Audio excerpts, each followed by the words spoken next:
Welcome back to the series The Northwest Indian War. In today's episode, Episode 9, The Treaty of Greenville.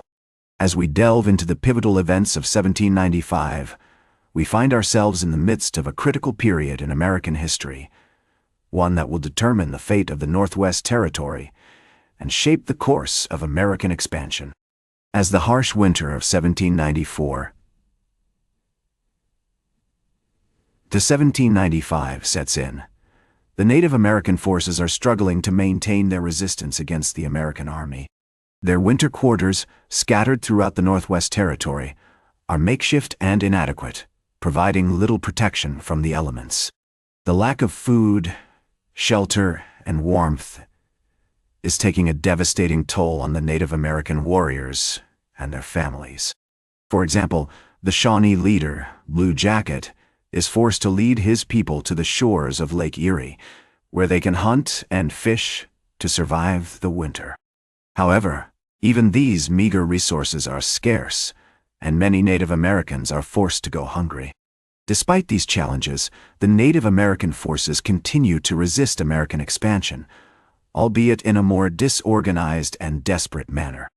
They launch sporadic attacks on American patrols and settlements, hoping to disrupt the enemy's supply lines and gain an advantage. However, these efforts are ultimately futile, as the American army is too strong and too well organized. The Native Americans are facing a losing battle, and they know it. In the spring of 1795, General Anthony Wayne, the American commander, decides to launch a new initiative to bring the Native American resistance to an end.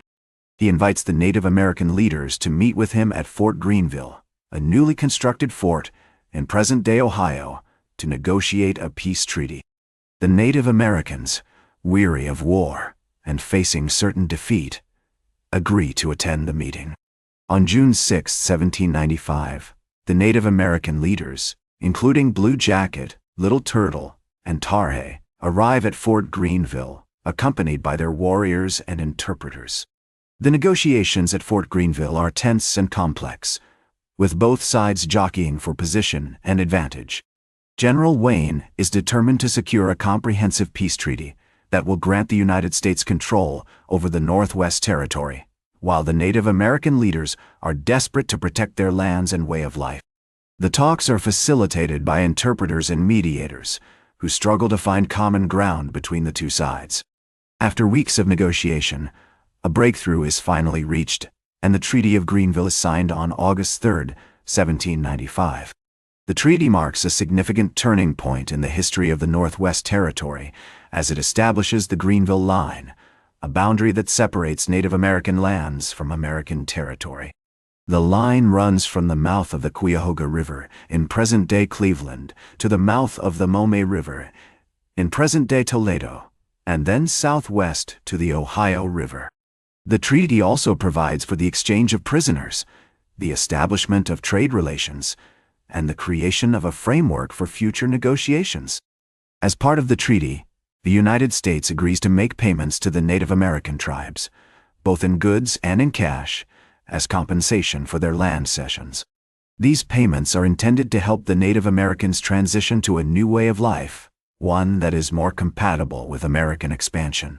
However, the payments are often delayed or withheld, causing resentment and hardship among the Native American communities. The long-term consequences of the Treaty of Greenville are far-reaching and devastating for Native American sovereignty. The treaty sets a precedent for future land cessions, as the United States continues to expand its territory at the expense of Native American lands. The Native American tribes are forced to adapt to a new reality, one in which they are subject to American authority and dependent on American handouts.